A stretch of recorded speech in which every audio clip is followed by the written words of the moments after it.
Hey guys, welcome to resource point. आज हम लोग डिस्कस करने वाले हैं यूपीएससी मेंस 2020 की जो जीएस पेपर 4 हुई है। तो जीएस पेपर 4 में भी आपको जो स्टार्टिंग पोर्शन थे, यहाँ पे आपको दो सेक्शन देखने को मिलता है, सेक्शन ए और बी। तो सेक्शन ए जो है वो ऑलरेडी डिस्कस हो चुका है, उसको भी आप लोग देख लीजिएगा। ये सेक्शन बी आज अभी हम लोग देखने वाले हैं, जो कि यहाँ पे केस स्टडीज़ है। तो केस स्टडीज़ को टोटल मैं आपको बताने वाली हूँ, कुछ अप्रोचेस बताऊँगी कि कैसे आप लोग को केस स्टडी को हैंडल करना चाहिए और कैसे आप अपना एथिक्स में केस स्टडी को बेटर तरीके से हैंडल करके कैसे आप अपने मार्क्स को गेन कर सकते हो। ठीक है, तो पेपर फिर से समझ लीजिए। 3 घंटे का पेपर होता है, 250 मार्क्स का टोटल है ये पेपर आपको देखने को मिलेगा। साथ ही साथ यहाँ पे 12 क्वेश्चन है, जो कि 2 सेक्शन में आपको देखने को मिलेंगे और सारे क्वेश्चंस कंपलसरी है। जीएस के क्वेश्चंस में आपको कहीं पे भी ऑप्शन नहीं देखने को मिलता है, सारे क्वेश्चंस आपको अटेम्प्ट करके आने ही हैं। तो चलते हैं हम लोग सेक्शन बी में। तो ये है सेक्शन बी। सबसे पहले आप देखिए, एथिक्स का जो केस स्टडी होता है वो थोड़ा लेंदी होता है। तो अगर आप लोग प्रैक्टिस अगर कर रहे हो केस स्टडीज़ का, तो मैं तो आपको यही सजेस्ट करूँगी कि पेपर को आप लोग केस स्टडीज़ के साथ स्टार्ट कीजिए। क्योंकि एक बार आप केस स्टडीज़ को अगर 6 से 7 केस स्टडीज़ को अगर आप सॉल्व करके रख लेते हो ना, तो इससे क्या होता है कि आपका पेपर के टाइम में ही ना आपका कॉन्फिडेंस बहुत बूस्ट हो जाएगा। उसके बाद तो आपको जितने भी थ्योरी वाले क्वेश्चन है वो आपको लिखने हैं, तो कम टाइम में भी आप लिख लोगे। क्योंकि केस स्टडी में आपको सोचना पड़ता है, शांत दिमाग से आपको समझना होगा कि ये आपका सिचुएशन क्या है। यहाँ पे अभी जब मैं आपको बताऊंगी तो आपको भी यहाँ पे अपने आप को खुद को सोचना होगा उस पोजीशन में रखकर, और एक सिचुएशन जो यहाँ पे बताया जा रहा है उसको आपको क्रिएट करना होगा अपने माइंड में। तब जाकर आपके जो भी क्वेश्चन इसका सॉल्यूशन पूछा जा रहा है in the form of solution, आप उसको बेटर तरीके से लिख सकते हो। तो मेरा तो यही मानिए कि मैं तो सजेस्ट करूँगी कि सेक्शन बी को पहले अटेम्प्ट करें, जिससे कि आप यहाँ पे 1.5 घंटे में यहाँ जितने भी आपका यहाँ पे केस स्टडी है उसको कंप्लीट कर ले आप लोग। आइए देखते हैं फर्स्ट केस स्टडी को। तो पहले देखते हैं कि यहाँ पे फर्स्ट केस स्टडी क्या कह रहे हैं। अपने आप को एज्यूम कीजिएगा कि यहाँ पे आप हो, जैसे राजेश कुमार के बारे में कहा जा रहा है तो हर कोई अपने आप को राजेश कुमार मानेगा। ठीक है, अब तब आप ये सिचुएशन क्रिएट कर पाओगे। राजेश कुमार एक सीनियर पब्लिक सर्वेंट है और इनकी रेपुटेशन कैसी है, तो ये जाने जाते हैं कि ये बहुत ही ईमानदार और फोर्टराइटनेस है, यानी कि बिल्कुल सही का साथ ये देते हैं। आज के डेट में ये करेंटली पोस्टेड कहाँ है, तो हेड ऑफ बजट डिपार्टमेंट में है, जो कि बजट प्रस्तुत किया जाता है तो हेड ऑफ बजट डिवीजन में है और फिनेंस मिनिस्ट्री के अंदर आपको देखने को मिलेगा। इनकी डिपार्टमेंट काफ़ी बिजी चल रही है, क्योंकि यहाँ पे बजटरी सपोर्ट देना है स्टेट्स को, और जिसमें से 4 स्टेट ऐसे हैं जिसमें कि अभी यहाँ पे इलेक्शन होने वाला है इसी फिनेंशियल ईयर में। साथ ही साथ इस ईयर जो एनुअल बजट है इसमें 8,300 करोड़ रखा गया है, किसके लिए, तो नेशनल हाउसिंग स्कीम के लिए। अब नेशनल हाउसिंग स्कीम क्या है उसको भी शॉर्ट टर्म में बता दिया गया है कि यहाँ पे centrally sponsor social housing scheme है, कि वीकर सेक्शन जो हमारे सोसाइटी में जो वीकर सेक्शन है उनको यहाँ पे जो है एक हाउसिंग देने की बात की जा रही है। 775 करोड़ जो है अभी तक इसमें जून तक इसमें रखा गया है, यानी कि इसमें आपका दिया गया है नेशनल हाउसिंग स्कीम में। मिनिस्ट्री ऑफ कॉमर्स के द्वारा ये कहा जा रहा है कि एक परस्यू करना चाह रहे हैं वो कि एक स्पेशल इकोनॉमिक जोन होना चाहिए। स्पेशल इकोनॉमिक जोन ऐसा जोन होता है जहाँ पे सिर्फ इकोनॉमिक एक्टिविटीज़ होती है, और वहाँ पे मैन्युफैक्चरिंग सेक्टर को बूस्ट करने के लिए, एक्सपोर्ट को बूस्ट करने के लिए ये आपका स्पेशल इकोनॉमिक जोन बनाया जाता है। तो इसी तरीके से मिनिस्ट्री ऑफ कॉमर्स भी चाहते हैं कि एक स्पेशल इकोनॉमिक जोन हो और सदर्न स्टेट में हो, यानी कि साउथ के जितने स्टेट है वहाँ पे कहीं पे भी हो, केरल, कर्नाटक, तमिलनाडु, आंध्र प्रदेश, ये सारे स्टेट में हो, जिससे कि जो एक्सपोर्ट है वो यहाँ पे और ज़्यादा बढ़ सकेगा। 2 साल के बाद, यानी कि डिटेल डिस्कशन के 2 साल के बाद, जो कि डिटेल डिस्कशन सेंटर और स्टेट के बीच में हुआ, तो यूनियन कैबिनेट जो है इस प्रोजेक्ट को अगस्त में अप्रूव कर दिए थे। और ये प्रोसेस को इनिशिएट किया जा रहा था जिससे कि जो नेसेसरी लैंड है, क्योंकि यहाँ पे जो आपका बनाना है स्पेशल इकोनॉमिक जोन के लिए, तो एक ज़मीन चाहिए होती है। तो ज़मीन को एक्वायर करने का जो प्रोसेस है उसके लिए यहाँ पे आपका चल चुका है। 18 मंथ्स अगो, यानी कि 18 महीने पहले आप देखोगे कि एक पब्लिक सेक्टर जो यूनिट है उनके द्वारा यह प्रोजेक्ट किया गया है कि जो यहाँ पे large natural gas processing plant को नॉर्दर्न स्टेट में यहाँ पे ज़रूरत है कि हम लोग लार्ज जो नेचुरल गैस प्रोसेसिंग प्लांट है उसको सेटअप करें, वो भी नदर्न स्टेट में। और रीजनल गैस ग्रिड के लिए, यानी कि रीजनल गैस ग्रिड के लिए यहाँ पे जो नेचुरल गैस प्रोसेसिंग प्लांट है उसको सेटअप करने के लिए यहाँ पे पब्लिक सेक्टर यूनिट के द्वारा कहा गया था। और जो ज़मीन की ज़रूरत है वो ऑलरेडी यहाँ पे प्रोसेसन में है, यानी कि नदर्न स्टेट में ये जो नेचुरल गैस प्रोसेसिंग प्लांट है उनके लिए जो यहाँ पर ज़मीन की ज़रूरत है उसके लिए प्रोसेसन स्टार्ट हो चुका है। ये जो गैस ग्रिड है ये काफ़ी इंपॉर्टेंट एसेंशियल कंपोनेंट होता है नेशनल एनर्जी सिक्योरिटी स्ट्रैटेजी के लिए। 3 राउंड के बाद, यानी कि जो ग्लोबल बिडिंग है, बिडिंग प्रोसेस होता है जिसमें कि बोली लगाया जाता है, तो 3 राउंड के बाद जो है ये प्रोजेक्ट को अलॉट किया गया एक एमएनसी को, मल्टीनेशनल कंपनी को। ये है आपका mister missus X Y Z hydrocarbon. तो ये नाम रख लीजिए, ये मल्टीनेशनल कंपनी का नाम यहाँ पे बताया गया है। तो इनको ये जो है प्रोजेक्ट दे दिया गया। जो फर्स्ट ट्रांचे है पेमेंट का इस एमएनसी का, ये स्केड्यूल किया गया कि दिसंबर में दिया जाएगा। ठीक है, ये आपका किसके बारे में बात हो रहा है? ये पब्लिक सेक्टर यूनिट के द्वारा यहाँ पे जो कहा गया था कि नेशनल गैस प्रोसेसिंग प्लांट होना चाहिए, तो उसके बारे में बात हो रहा है। फाइनेंस मिनिस्ट्री को यहाँ पे बोला गया था कि टाइमली एलोकेट करना चाहिए जो एडिशनल 6,000 करोड़ रुपीज़ है इन 2 डेवलपमेंट प्रोजेक्ट के लिए। पहला आपका प्रोजेक्ट क्या है कि पहला आपका प्रोजेक्ट है कि साउथ स्टेट में स्पेशल इकोनॉमिक जोन बनाना है।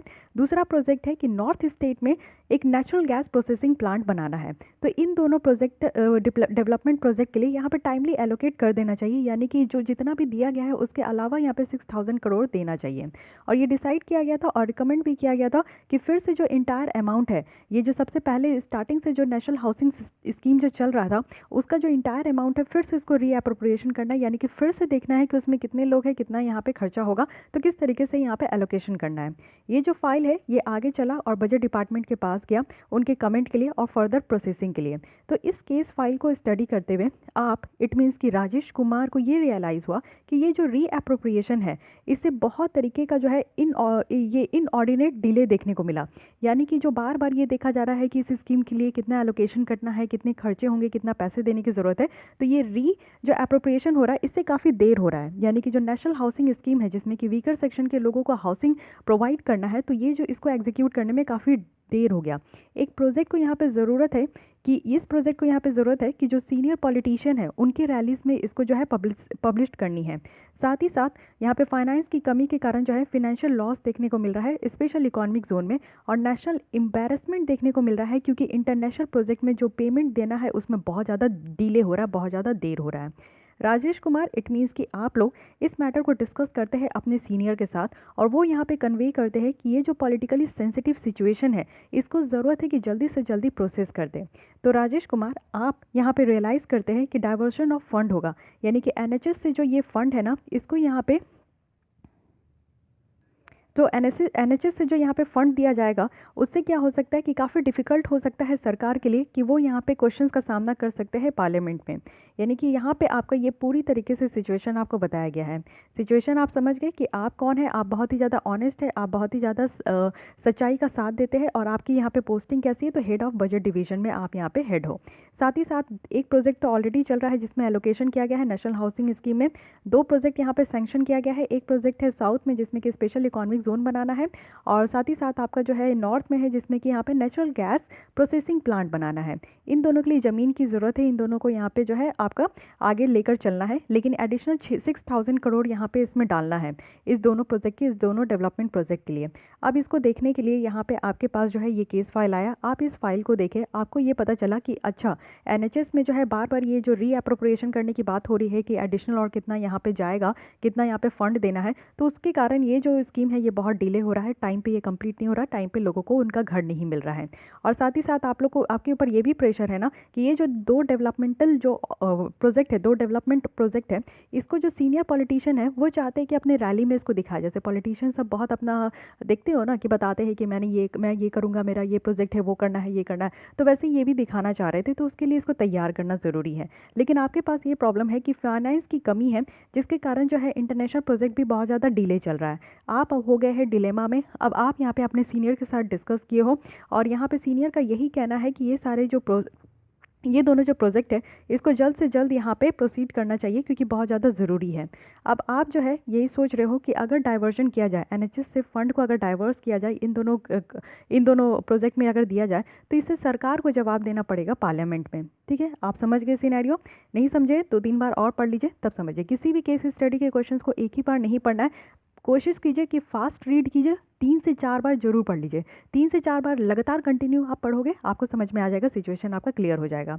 अब इसी से आपसे 2 क्वेश्चन पूछा जा रहा है, 250 वर्ड्स में आंसर देना है और 20 मार्क्स का क्वेश्चन है, यानी कि 10 मार्क्स का ए क्वेश्चन है और बी क्वेश्चन है आपका 10 मार्क्स का। पहली क्वेश्चन यहाँ पे पूछी जा रही है कि जो एथिकल इशू यहाँ पे इन्वॉल्व है फंड का रीअप्रोप्रिएशन करने का, वो भी वेलफेयर प्रोजेक्ट से डेवलपमेंटल प्रोजेक्ट को लेकर। यानी कि जो नेशनल हाउसिंग स्कीम है ये तो वेलफेयर है, ये तो लोगों के लिए ही है, लोगों के हित के लिए ये प्रोजेक्ट है। लेकिन जो दो यहाँ पे डेवलपमेंट प्रोजेक्ट है वो तो हमारे देश का विकास करने के लिए है कि एक जगह आपका स्पेशल इकोनॉमिक जोन बन जाएगा, एक जगह आपका नेचुरल गैस प्रोसेसिंग प्लांट बन जाएगा। लेकिन आप ये समझो कि रीअप्रोप्रिएशन किया जा रहा है फंड को। यहाँ पे कहा जा रहा है कि जो ये वेलफेयर का प्रोजेक्ट है उससे फंड जो है ये दोनों डेवलपमेंट प्रोजेक्ट में डिस्ट्रीब्यूट करने का। तो इसमें क्या क्या एथिकल इशू निकल कर आ रहा है ये आपको बस बताना है, पॉइंट आउट करना है एथिकल इशू, ठीक है। सेकंड है कि यहाँ पे given the need for proper utilisation, यानी कि पब्लिक फंड का प्रॉपर यूटिलाइजेशन के लिए आपको यहाँ पे डिस्कस करना है कि राजेश कुमार, इट मीन्स कि आपके पास क्या क्या ऑप्शंस अवेलेबल हैं। इज़ रिज़ाइनिंग अ वर्दी ऑप्शन, यानी कि आप अगर कुछ भी नहीं देख रहे हो, आप अगर बहुत ही ज़्यादा हाईली प्रेशराइज्ड फील कर रहे हो, एक तरफ क्या है कि आपको यहाँ पे फंड यहाँ पे डाइवर्ट करना है किससे, यहाँ पे वेलफेयर प्रोजेक्ट से, नेशनल हाउसिंग स्कीम से आपको यहाँ पे डाइवर्ट करना है, दो डेवलपमेंट प्रोजेक्ट से। आपके ऊपर ये भी प्रेशर है कि जो सीनियर पॉलिटिशियन है उनको भी आपने जो है रैली में ये बताना है कि वो इस तरीके का डेवलपमेंट प्रोजेक्ट लेकर चल रहे हैं। थर्ड थिंग ये है आपके ऊपर कि अगर आप इस तरीके का डाइवर्जन कर देते हो फंड का तो सरकार को जवाब देना पड़ेगा सांसद में। तो आपके ऊपर आ गया है प्रेशर। अब आपके ऊपर क्या है, यहाँ पे अवेलेबल ऑप्शन क्या है कि आप क्या क्या कर सकते हो, वो सारे ऑप्शन को आपको लिखना है। साथ ही साथ अगर आपके पास ये भी ऑप्शन है ना कि आप रिज़ाइन कर दो, एक कोई भी तरीके का आपको यहाँ पे फैसला ही नहीं देना, डिसीजन ही नहीं देना, तो बेटर है कि आप रिज़ाइन करके निकल जाओ। किसका साथ देना है, पॉलिटिशियन का साथ देना है या फिर लोगों का साथ देना है या फिर गवर्नमेंट का साथ देना है, ये आपके पास एक सिचुएशन अराइज हो गया। आप किसका साथ देना चाहते हैं, आपके पास एक ऑप्शन ये भी है कि आप रिज़ाइन कर दो। बहुत सारे तो ऐसे भी सिविल सर्वेंट आपको देखने को मिलते हैं कि वो रिज़ाइन कर देते इस तरीके के प्रेशर में। तो यहाँ पर आपके पास क्या ऑप्शन है, आपके पास ऑप्शन है कि आप वेलफेयर स्कीम जो है यहाँ पे नेशनल हाउसिंग स्कीम, उसको आप लोग उसका जो फंड है उसको डाइवर्ट मत कीजिए, उस पर फोकस कीजिए, क्योंकि लोगों को आज की डेट में हमारे कंट्री में बहुत ज़्यादा गरीबी है, लोगों को घर की बहुत ज़्यादा आवश्यकता है। तो इस स्कीम का जो टारगेट है वो पूरा होने के लिए यहाँ पे जो फंड दिया जा रहा है उसकी बहुत ज़्यादा ज़रूरी है।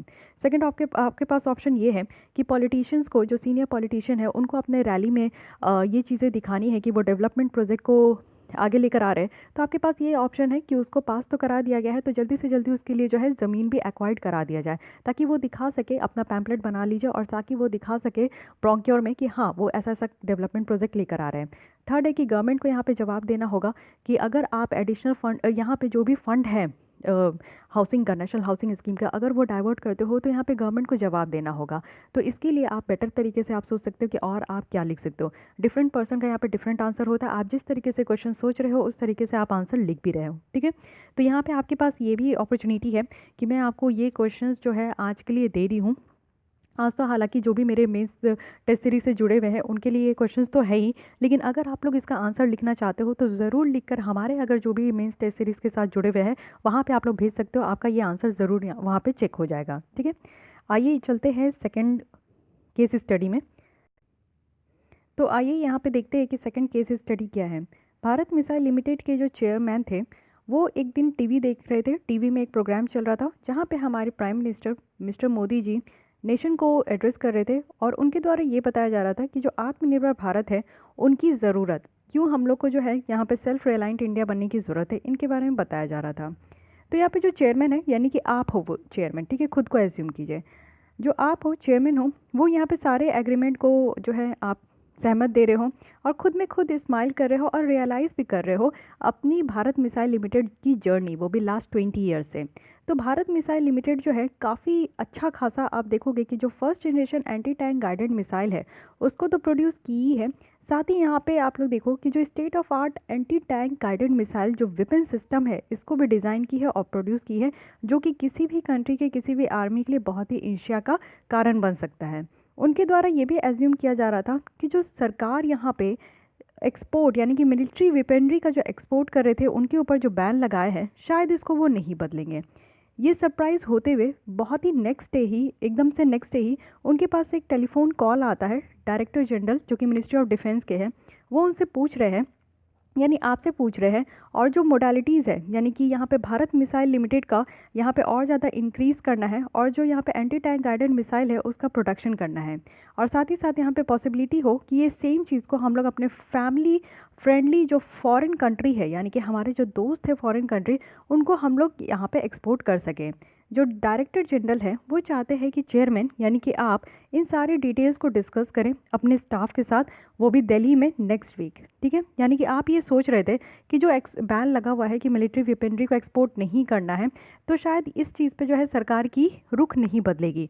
लेकिन आप सरप्राइज हो गए कि नेक्स्ट डे ही आपको कॉल आया डायरेक्टर जनरल के द्वारा, और उन्होंने आपसे कहा कि सरकार ये सोच रही है कि अब इसी चीज़ को, जो एंटी टैंक गाइडेड मिसाइल है, इसको हम लोग अपने फ्रेंडली जो फॉरेन कंट्रीज़ है उसको एक्सपोर्ट करेंगे।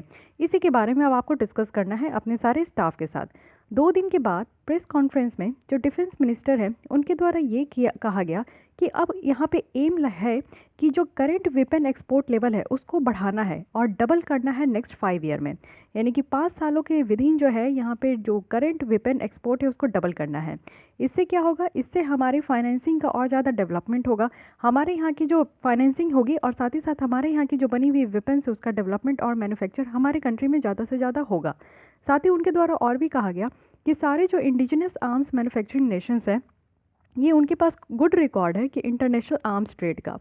तो एज ए चेयरमैन यानी कि आप यहाँ पे भारत मिसाइल लिमिटेड के चेयरमैन हो, तो आपका क्या व्यूज़ है इन सारे पॉइंट में। तो ये आपका एक केस स्टडी है, उससे रिलेटेड आपको 2 क्वेश्चंस यहाँ पे दिए गए हैं, इसके बारे में आप बताना है। एक बार फिर मैं समराइज़ कर देती हूँ कि बातें क्या है।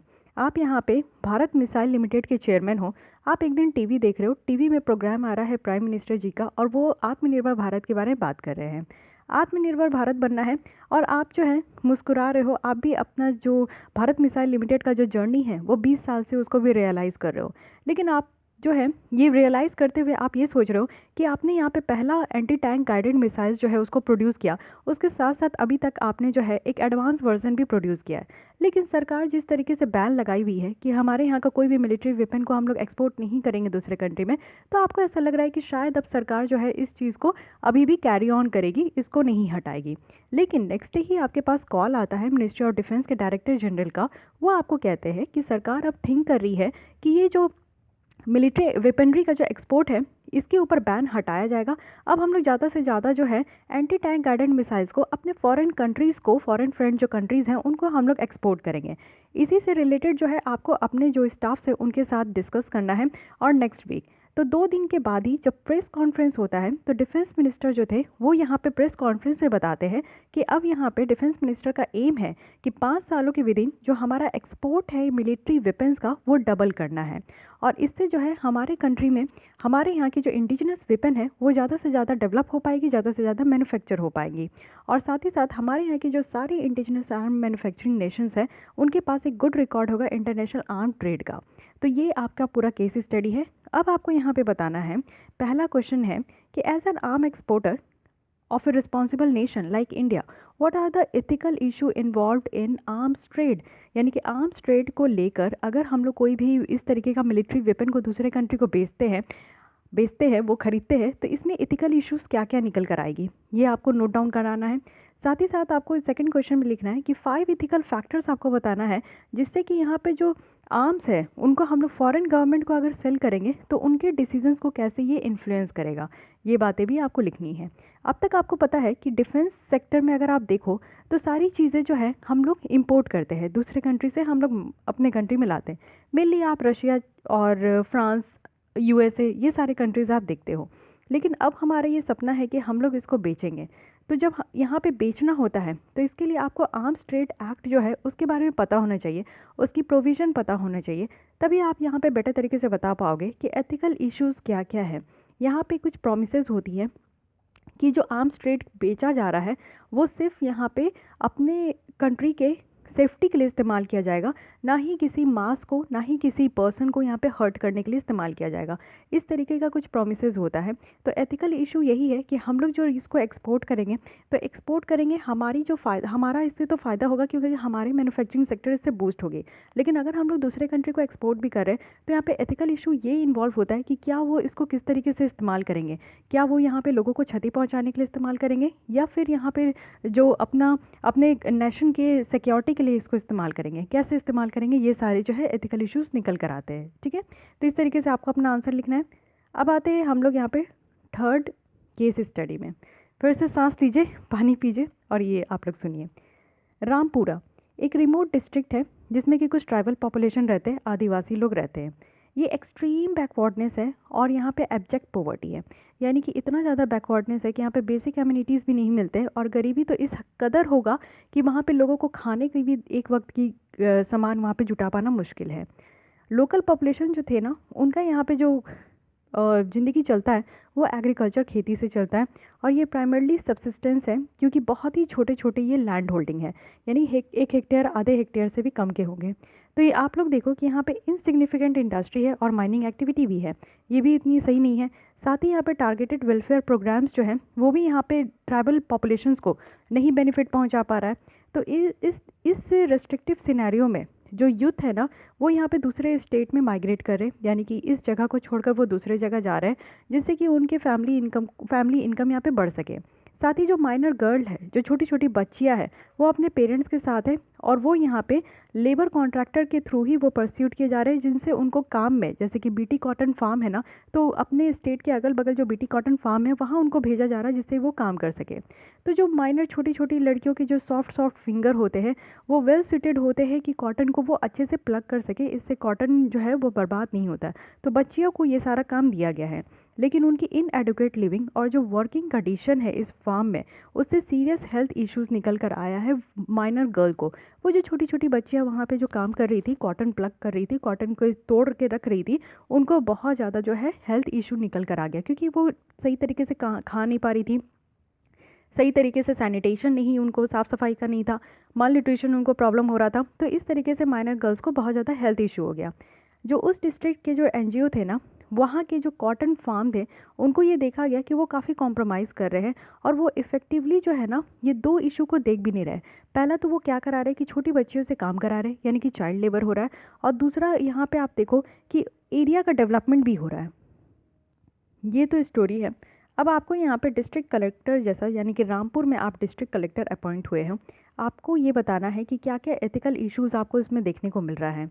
साथ ही आपको कुछ स्पेसिफिक स्टेप्स भी बताना है कि यहाँ पे जो बच्चियाँ हैं उनकी कंडीशंस को बेटर करने के लिए आप क्या करोगे, और सारे यानी कि इकोनॉमिक सिनेरियो को उस डिस्ट्रिक्ट में आप कैसे इम्प्रूव करोगे। इट मीन्स कि आपसे यहाँ पे मेनली आप जो काम करने वाले हो इस एग्ज़ाम को क्रैक करके, उससे आपसे पूछा जा रहा है, अभी पूछ लिया जा रहा है कि देखते हैं आप कितना समझते हो, क्या आप डिस्ट्रिक्ट कलेक्टर बनने के लायक हो, क्या आप वहाँ की प्रॉब्लम का सोल्यूशन सही तरीके से निकाल कर लिख पा रहे हो या नहीं। अगेन देखिए, ये 250 वर्ड्स का है, 20 मार्क्स का है। ये 250 वर्ड्स में आपको लिखना है, 20 मार्क्स का है।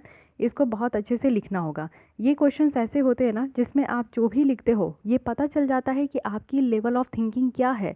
आपको जब ये सर्विस दिया जाएगा, आपको डिस्ट्रिक्ट कलेक्टर बनाया जाएगा, तो फिर आप यहाँ पे सही तरीके से काम कर पाओगे कि नहीं, ये चीज़ें इस क्वेश्चन से दर्शाया जाता है। ठीक है, एक बार फिर से मैं इसको समराइज़ कर देती हूँ। यहाँ पे स्टोरी क्या है। एक ट्राइबल पॉपुलेशंस रहते हैं रामपुर में, और वो बहुत ही ज़्यादा बैकवर्डनेस है, वहाँ पे बहुत ज़्यादा गरीबी है। वहाँ के लोग जो अपना दिनचर्या और जो उनके पास थोड़े बहुत इनकम आते हैं, वो एग्रीकल्चर से आते हैं। वहाँ पे कुछ भी अच्छे तरीके से ना एक्टिविटीज़ कुछ नहीं होता, ना ही माइनिंग एक्टिविटीज़ है, ना ही वहाँ पे इंडस्ट्री है। साथ ही साथ जो सरकार के द्वारा ट्राइबल आदिवासी लोगों के लिए कुछ यहाँ पे स्कीम्स लाए जाते हैं ना, तो वहाँ पे भी ट्राइबल पॉपुलेशंस के लोगों को उससे फ़ायदा नहीं हो रहा है।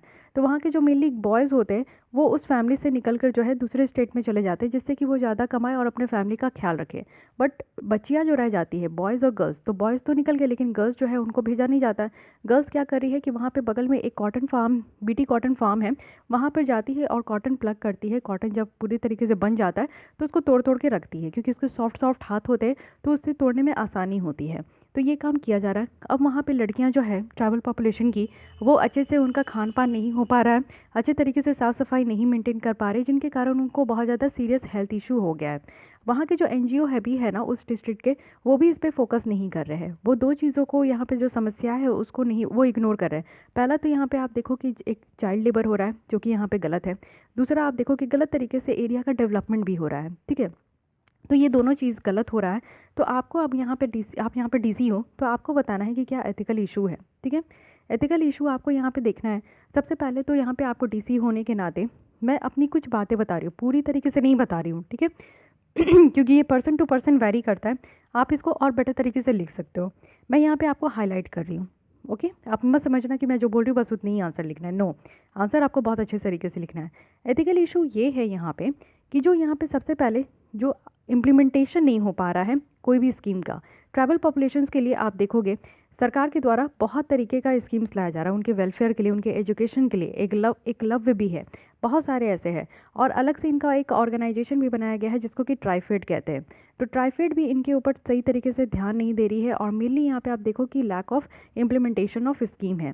पहली ये है। दूसरी ये है कि लड़कियों के लिए यहाँ पे जो एनजीओ है जो कि उसके डेवलपमेंट के लिए काम करती है, एनजीओ यहाँ पे काम नहीं कर रही है बेटर तरीके से, वो इग्नोर कर रहे हैं। साथ ही यहाँ पे चाइल्ड लेबर चल रहा है, चाइल्ड लेबर की प्रॉब्लम को नहीं देख रहे हैं। बीटी कॉटन, यहाँ पे आप देखो कि बीटी कॉटन, बीटी ब्रिंजल, इन सबको यहाँ पे परमिशन दिया गया है कि नहीं। तो ये देखना है कि इनको यहाँ पे इस फार्म में इसको उत्पादन करने के लिए परमिशन दिया गया है कि नहीं। सीरियस यहाँ पे हेल्थ इशू हो रहे हैं, अच्छे खासे हॉस्पिटल नहीं है वहाँ पे। तो ये सारा बहुत सारा an number of ethical issues है जिसको आपको लिखना है। अब यहाँ पे ये माइनर गर्ल की कंडीशंस को आपको ठीक करने के लिए आप क्या क्या स्टेप्स लोगे। सबसे पहला तो उन बच्चियों को खाने पीने का जो पीडीएस के थ्रू जो फ्री जो सस्ते दाम में सब्सिडाइज रेट में जो उनको फूड ग्रेन्स दिया जाता है वो देना है। एक्स्ट्रा यहाँ पे केयर लेना है कि माल न्यूट्रिशन ना हो। पोषण अभियान है, बहुत सारे ऐसे स्कीम्स है सरकार के द्वारा जिनमें उनको इनरोल करना है और उसके तहत उन सारी बच्चियों को वहाँ पे फ़ायदा मिले। साथ ही स्कूल में बच्चियों को एडमिशन कराना है कि बच्चे यहाँ पे पढ़े, चाइल्ड लेबर ना करें। और जो चाइल्ड लेबर करा रहा है उनको पनिशमेंट भी देना है, क्योंकि यहाँ पे आपका कानून भी है जिसके थ्रू पनिशमेंट भी रखा गया है। ठीक है, तो इस तरीके से आप वहाँ पे बच्चियों की, अगर किसी को हेल्थ इशू है तो उनकी ट्रीटमेंट भी होनी चाहिए free of cost Ayushman Bharat के तहत। तो इस तरीके से आप लोग करोगे। ओवरऑल इकोनॉमिक सिनेरियो कैसे, एक इकोनॉमिक सिनेरियो जो है बहुत सारी स्कीम्स है जिसको आप इंप्लीमेंट करके ही यहाँ पे इकोनॉमिक सिनेरियो को सही कर सकते हो। ठीक है, और भी आप लोग यहाँ पे लिख सकते हो, बट ये मैं हल्का से एक हाईलाइट कर रही हूँ। आती हूँ यहाँ पे नेक्स्ट जो केस स्टडीज़ है उसके बारे में देखते हैं। अगेन मैं भूलूँगी, लंबी सांस लीजिए, पानी पीजिए और फिर यहाँ पे समझने की कोशिश कीजिए। अब आप यहाँ पे क्या हो, तो अब यहाँ पे आप म्यूनिसिपल कमिश्नर हो एक लार्ज सिटी के। यहाँ पे आपका जो रेपुटेशन है वो भी बहुत अच्छा है, आप ऑनेस्ट हो, अपराइट ऑफिसर हो, अच्छे के लिए काम करते हो। और ह्यूज मल्टीपर्पज़ मॉल है जो कि यहाँ पे कंस्ट्रक्शन चल रहा है आपके सिटी में। और यहाँ पे large number of daily wages जो है ना वो यहाँ पे अर्न करते हैं जो कि एम्प्लॉयड है। ठीक है, आप जिस लार्ज सिटी में हो वहाँ पे बहुत बड़ा मॉल बन रहा है और उसमें बहुत सारे जो है डेली वेजेस यहाँ पे अर्न करने वाले एम्प्लॉयड है। एक रात क्या हुआ, मानसून के टाइम में एक बिग चंक देखने को मिला। जो छतें थी उस मॉल की वो कोलैप्स करके गिर गई। इसके कारण जो 4 लेबर थे, जिसमें कि 2 माइनर जो लेबर थे, उनकी यहाँ पे डेथ हो गई और बहुत सारे यहाँ पे सीरियस हो गए। इमीडिएट मेडिकल अटेंशन देना पड़ा और इसके कारण जो है ना पूरे सिटीज़ में बहुत ज़्यादा अफरा तफरी मच गई। गवर्नमेंट को ये फोर्स किया गया कि वो इंक्वायरी करे, यहाँ पे इंक्वायरी बैठा है कि ऐसा कैसे हो गया। ठीक है, आपका जो यहाँ पे इंक्वायरी किया जा रहा है सबसे प्री स्टेज में, वो यहाँ पे कुछ रिवील करता है एक सीरीज ऑफ एनोमेलीज़। अब ये क्या है कि जो कंस्ट्रक्शन के लिए यहाँ पे जो मटेरियल इस्तेमाल किया जा रहा था वो बहुत ही पुअर क्वालिटी के हैं।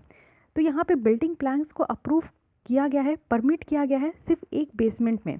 एक एडिशनल बेसमेंट जो है ना उसको भी कंस्ट्रक्ट किया जाना था, बट सिर्फ यहाँ पे बेसमेंट जो है सिर्फ एक ही रखा है।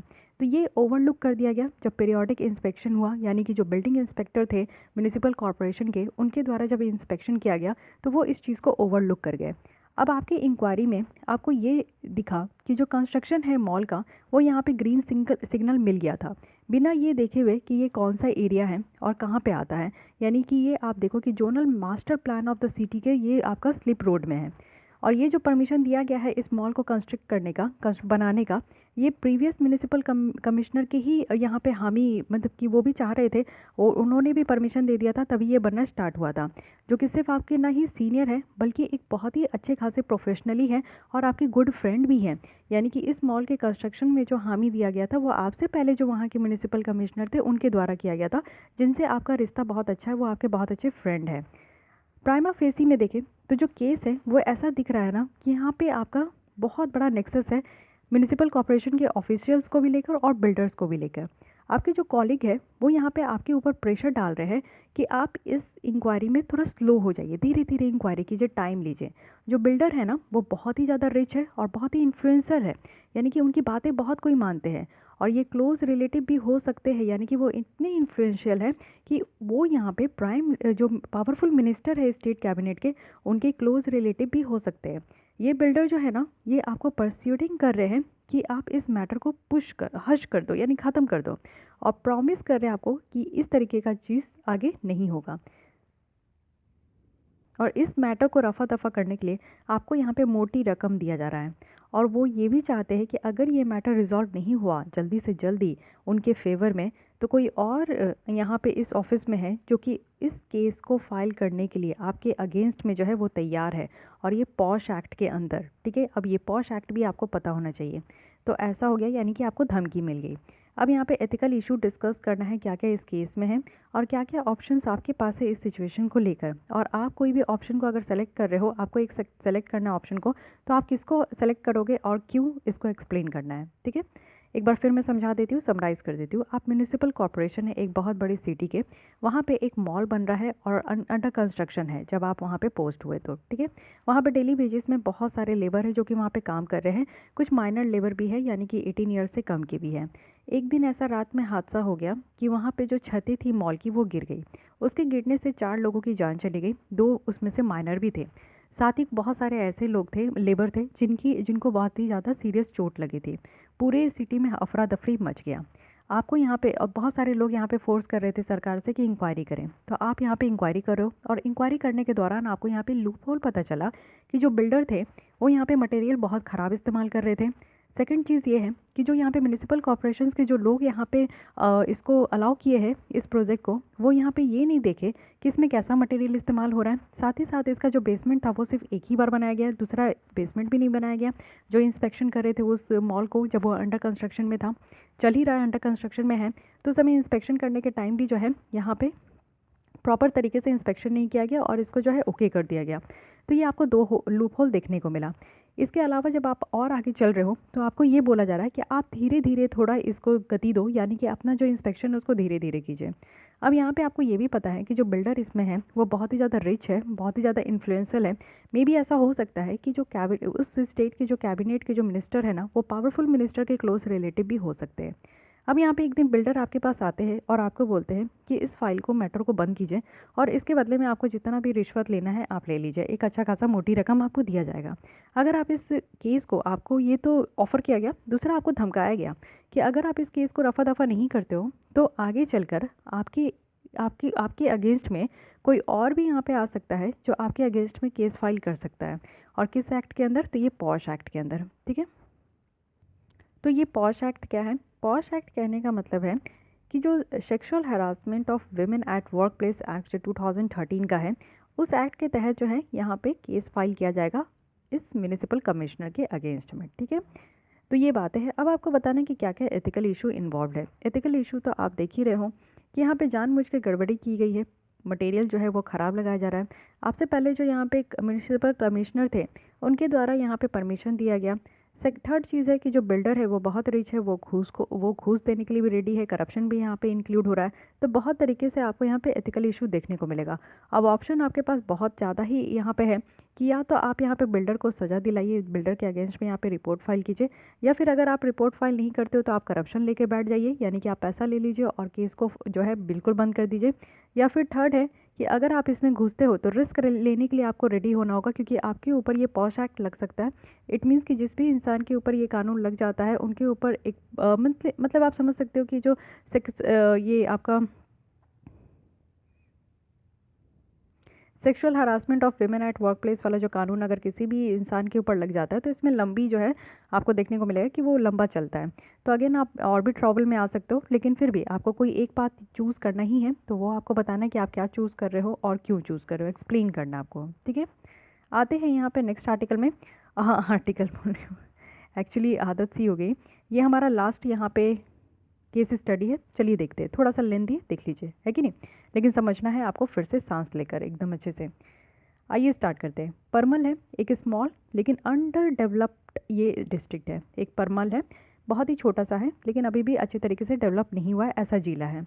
इसमें रॉकी टेरेन है, बहुत ही पथराव वाला आपको टेरेन देखने को मिलेगा, और यहाँ पे एग्रीकल्चर भी सही से नहीं हो सकता, ऐसा वहाँ का जोग्राफिकल है। और साथ ही साथ आप देखो कि कुछ सब्सिस्टेंस एग्रीकल्चर जो है वो छोटे छोटे प्लॉट ऑफ लैंड में किया जाता है। और एरिया में, इस एरिया में आप देखो कि रेनफॉल बहुत अच्छी होती है। इरिगेशन कैनल भी है जो कि यहाँ से आपका फ्लो होता है। अमरिया है, एक एडमिनिस्ट्रेटिव सेंटर है, ये मीडियम साइज टाउन है। और यहाँ पे आप देखोगे कि लार्ज डिस्ट्रिक्ट हॉस्पिटल भी है, इंडस्ट्रियल ट्रेनिंग इंस्टीट्यूट भी है, और कुछ privately owned skill training centre भी है। यहाँ पे सारी फैसिलिटी है डिस्ट्रिक्ट हेडक्वार्टर्स का। साथ ही एक ट्रक रेलवे लाइन भी है जो कि 50 किलोमीटर ये अमरिया से पास होता है। यहाँ पे पुअर कनेक्टिविटी है। मेजर रीज़न है क्योंकि यहाँ पे मेजर इंडस्ट्री नहीं है। स्टेट गवर्नमेंट के द्वारा यहाँ पे 10 साल का जो टैक्स है हॉलीडे यहाँ पे आपका ऑफर किया गया है as an incentive to new industry. जो नए नए इंडस्ट्री बैठ रहे हैं ना, उनको यहाँ पे 10 साल तक का टैक्स नहीं देना है, ऐसा वहाँ की स्टेट गवर्नमेंट जो है ऑफर किए है। 2010 में अनिल एक इंडस्ट्रियलिस्ट थे, उनके द्वारा डिसाइड किया गया कि चलो ठीक है, इसका बेनिफिट लेते हुए, यानी कि 10 साल तक टैक्स नहीं देना है, तो इसका बेनिफिट लेते हुए अमरिया प्लास्टिक वर्क जो है नूरा विलेज में सेटअप किया जाए, जो कि अमरिया से 20 किलोमीटर दूर था। ये फैक्ट्री जो है वो बनाया गया अनिल के द्वारा। यहाँ पे जितने भी लेबर की ज़रूरत थी वो रिक्वायर्ड हुआ, यानी कि जितनी भी ज़रूरत थी उन्होंने हायर किया और उनको ट्रेन किए स्किल ट्रेनिंग सेंटर जो अमरिया में था। इस कानून के द्वारा जो है यहाँ पे की पर्सनल को वेरी लॉयल भी बनाया गया। वहाँ के की पर्सन थे बहुत ही लॉयल थे। और साथ ही साथ अमरिया प्लास्टिक वर्क के लिए, तो अमरिया प्लास्टिक वर्क जो है वो अपना प्रोडक्शन स्टार्ट किया 2011 में। 2010 में सोचा, एक साल के बाद यहाँ पे स्टार्ट हो गया। और साथ ही साथ जो लेबर आते थे वो बगल में जो गांव था नूरा गांव, वहाँ से लेबर लाए जाते थे। जो विलेजर्स थे वो बहुत खुश थे कि उनको यहाँ पे एम्प्लॉयमेंट मिल गया अपने घर के अगल बगल ही, और वो काफ़ी मोटिवेटेड थे कि वो यहाँ पे अच्छे से काम करेंगे और जो प्रोडक्शन टारगेट है उसको हाई क्वालिटी के साथ यहाँ पे प्रोड्यूस करेंगे। ये जो यहाँ पे अमरिया प्लास्टिक वर्क था वो अपना प्रॉफिट स्टार्ट भी हो गया था इसका। साइजेबल पोर्शन जो इसका था वो काफ़ी ज़्यादा था, और यहाँ पे नूरा जैसे विलेज में जो क्वालिटी ऑफ लाइफ थी वो बेटर होती जा रही थी। 2016 तक नूरा जो था वो यहाँ पे काफ़ी बूस्ट हो चुका था, ग्रीनर विलेज जैसा, और यहाँ पे जितने भी विलेज टेम्पल थे उसको फिर से रेनोवेट किया गया, फिर से बनाया गया। अनिल के द्वारा यहाँ पे लोकल एमएलए को जो है ना, यहाँ पे लोकल एमएलए के साथ मिलकर जो बस की सर्विस थी वो अमरिया तक यहाँ पे स्टार्ट कर दी। गवर्नमेंट के द्वारा भी प्राइमरी हेल्थ सेंटर जो है वो स्टार्ट किया गया, प्राइमरी स्कूल भी नोरा में जो है स्टार्ट किया गया। और साथ ही साथ जो यहाँ पे APW है, यानी कि ये जो अमरिया प्लास्टिक वर्क है, इसको यहाँ पे यूज़ किया गया, और CSR फंड को, जिसके थ्रू जो है इसके जो CSR फंड थे उनको यहाँ पे, यानी कि कॉर्पोरेट सोशल रिस्पॉन्सिबिलिटी जो यहाँ पे फंड होते हैं, उसको विमेन सेल्फ हेल्प ग्रुप में लगाया गया। प्राइमरी एजुकेशन को सब्सिडाइज़ किया गया विलेज चिल्ड्रन के लिए, और कुछ एम्बुलेंस को भी प्रोक्योर किया गया जिससे कि यहाँ पे एम्प्लॉयज़ के द्वारा इस्तेमाल कर सके, और जो नीडी लोग हैं वो यहाँ पे एम्बुलेंस का इस्तेमाल कर सके। ठीक है, 2019 तक क्या हुआ कि एक माइनर फायर हो गई, आग लग गई, ये आपका अमरिया जो प्लास्टिक वर्क था इसमें आग लग गया, और क्विकली यहाँ पे एक्सटिंग्यूश किया गया जो फायर सेफ्टी प्रोटोकॉल है जो कि उस फैक्ट्री में था। इन्वेस्टिगेशन से रिवील हुआ कि जो फैक्ट्री है उसमें इलेक्ट्रिसिटी जो है वो इस्तेमाल किया जा रहा था, लेकिन ऑथराइज्ड कैपेसिटी से भी ज़्यादा इलेक्ट्रिसिटी यहाँ पे बिजली का खपत हो रहा था। इसको जल्दी से जल्दी जो है रेक्टिफाइड किया गया। फिर नेक्स्ट साल जो है जब यहाँ पे नेशन वाइड लॉकडाउन हुआ, जैसे 2020 में लॉकडाउन हुआ था, तो जो प्रोडक्शन का यहाँ पे रिक्वायरमेंट था वो कम हो गया नेक्स्ट 4 साल के लिए, 4 मंथ के लिए। अनिल के द्वारा ये डिसाइड किया गया जो सारे यहाँ पे एम्प्लॉयड थे उनको रेगुलरली पे किया जाएगा। ठीक है, और उनके द्वारा यहाँ पे प्लांट ट्रीज़ को जो है एम्प्लॉयड जो थे उनको यहाँ पे दिया गया प्लांट ट्रीज़ में, और उन विलेज की जो हैबिटाट थी, रहने सहने का जो तरीका था उसको इम्प्रूव किया गया। ये जो APW है, यानी कि यहाँ पे जो अमरिया प्लास्टिक वर्क है, उनके द्वारा यहाँ पे रेपुटेशन भी काफ़ी डेवलप हुआ, हाई क्वालिटी यहाँ पे प्रोडक्शन निकल कर आया, और वर्कफोर्स को भी काफ़ी मोटिवेट भी किया गया। अब यहाँ पे जो स्टोरी है अमरिया प्लास्टिक वर्क का, उसको आपको क्रिटिकली एनालाइज करना है, और कुछ एथिकल इश्यूज़ भी जो इसमें इन्वॉल्व है उसको लिखना है। और क्या आप कंसिडर करते हो कि अमरिया जो ये प्लास्टिक वर्क है ये रोल मॉडल हो गया किसी भी बैकवर्ड एरिया के डेवलपमेंट के लिए? अगर आपको लगता है हाँ तो रीज़न दीजिए, अगर आपको लगता है ना तो भी रीज़न दीजिए। ठीक है, आइए एक बार समराइज़ कर देती हूँ मैं इसे। परमाल एक छोटा सा गाँव था, छोटा सा गांव भी नहीं, ये एक जिला था परमाल।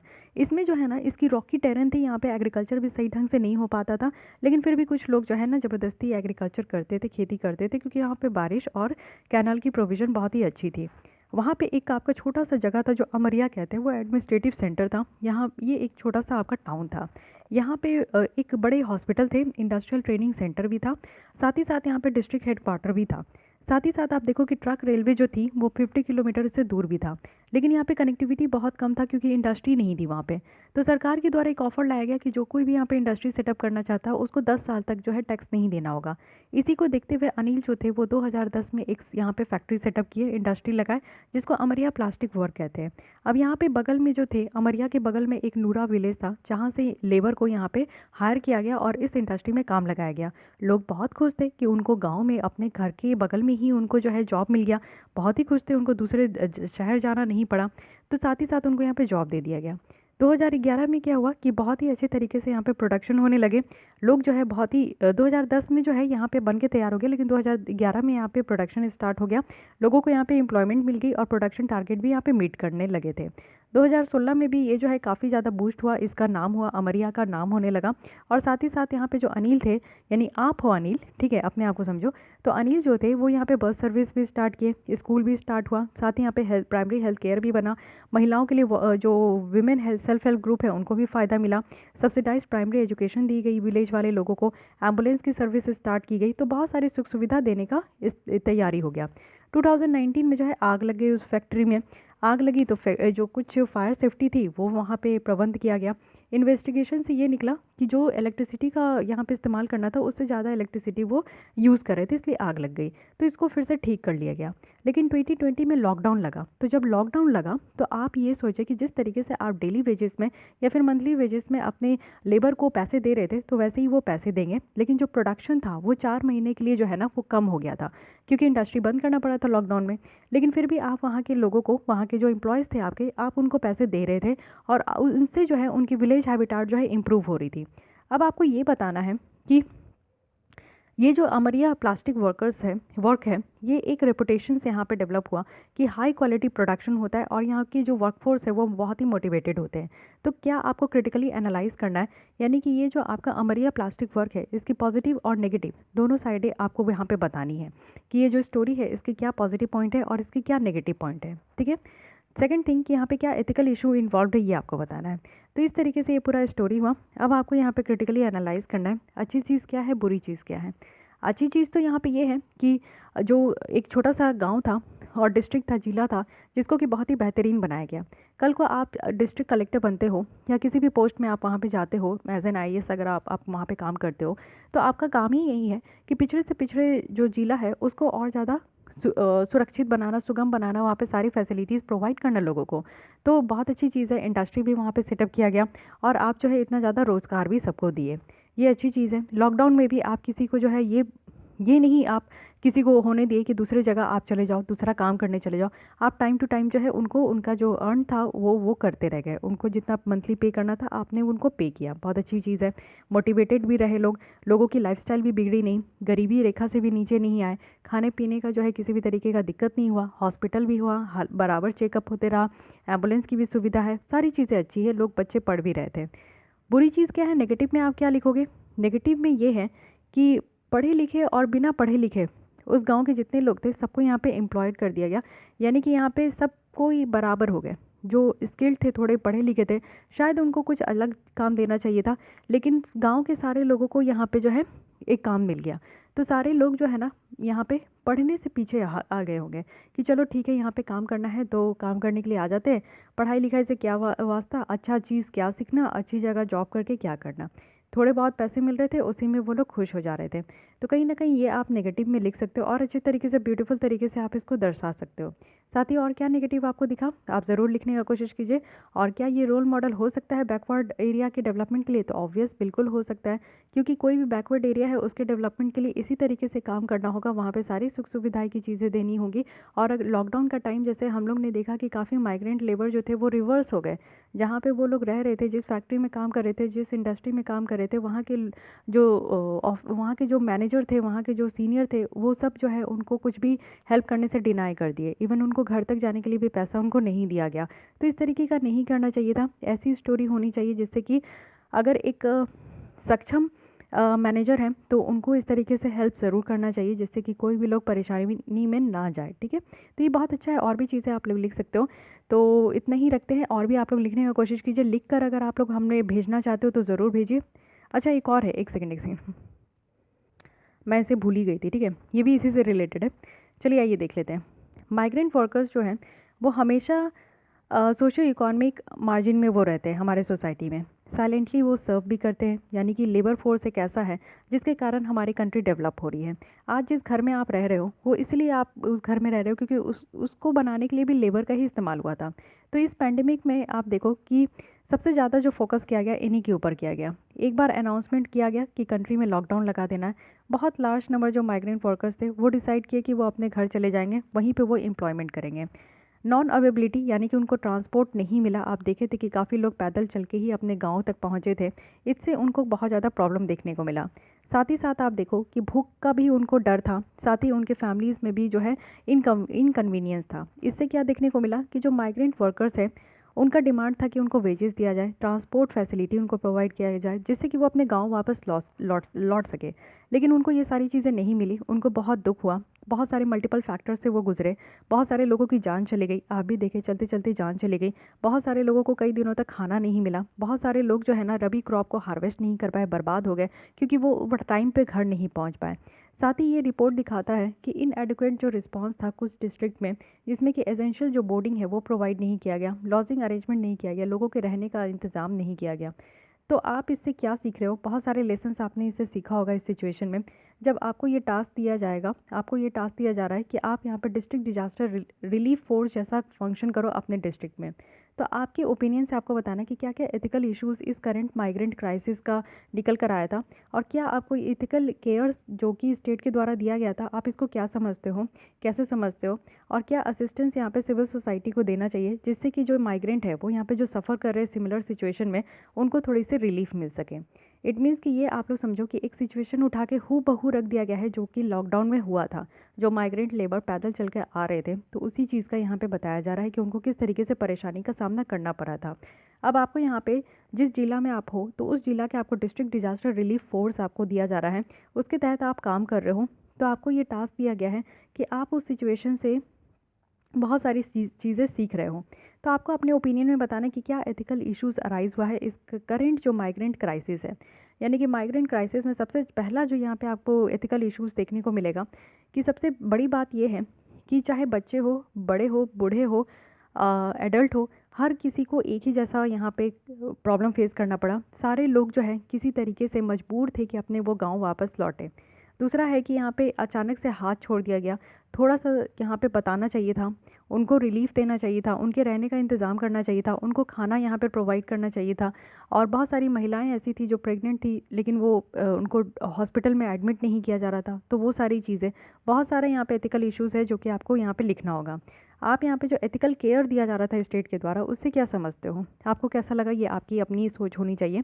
और यहाँ पे क्या असिस्टेंस दिया जाना चाहिए, क्या दिया जा सकता है सिविल सोसाइटी की तरफ से, तो ये भी आपका एक अपना सोच होना चाहिए। तो आप इसके ऊपर भी लिख सकते हो। खुद सोचिए, खुद समझिए, उस सिचुएशन में अगर आपको ये सिचुएशन हैंडल करने दिया जाए तो आप कैसे हैंडल करोगे। वैसे ही आप लोग इस जो भी आप लोग अगर काम करते हैं उस चीज़ को आपको यहाँ पे कॉपी में लिखना है। तो लिखने का कोशिश कीजिएगा। ये सारे क्वेश्चंस आप लोग ज़रूर अटेम्प्ट कीजिएगा अगर आप 2021 में मेंस लिखना चाहते हो तो। ठीक है, प्रीलिम्स तो आप लोग देखो मेहनत करोगे क्लियर हो जाएगा, नो इशू। बट प्रॉब्लम ये होती है कि मेंस में जब इस तरीके का क्वेश्चंस आता है, आपका जो प्रॉब्लम ये आपका एथिक्स केस स्टडी आता है, इसको टैकल करना बहुत ज़्यादा ज़रूरी है। ठीक है, तो यहाँ पे हमने टोटल जो है ये देख लिया कि यहाँ पे सारे केस स्टडीज़। अब आपको अगर हमारे मेंस यूपीएससी मेंस 2021 के लिए जो हमारा टेस्ट सीरीज चल रहा है उसके द्वारा, उसमें अगर आपको ज्वाइन होना है तो आपको बस एक मेल करना होगा जो कि risika ch77@gmail.com है। बाकी आपको करंट अफेयर्स भी पढ़नी है तो विज़न आइज की मंथली मैगजीन हमारे द्वारा हर एक दिन 4 बजे आपको लेसन देखने को मिलेगा। तो उसके लिए आप लोग हमारे चैनल के साथ जुड़ सकते हो, सब्सक्राइब कर लीजिए। आपको डेली बेसिस पे यहाँ पे लेसन देखने को मिलेगा। जब भी वीडियो अपलोड करूँगी उसकी नोटिफिकेशन आप तक पहुँच जाएगी। कल मैं आपको GS 3 पेपर का ज़रूर प्रोवाइड कर दूँगी। तब तक आप लोग जितने भी ऐसे GS 1, 2, 4 यहाँ पे प्रोवाइड किया गया, इसको आप लोग समझिए, एंजॉय कीजिए। लिखना है तो लिखने का प्रैक्टिस ज़रूर कीजिए। प्रीवियस ईयर क्वेश्चंस का प्रैक्टिस करेंगे तभी आपको समझ में आएगा कि क्वेश्चंस कैसे पूछे जाते हैं और आपको लिखना कैसे है। ठीक है, आज के लिए बस इतना ही, मिलते हैं कल। Thank you.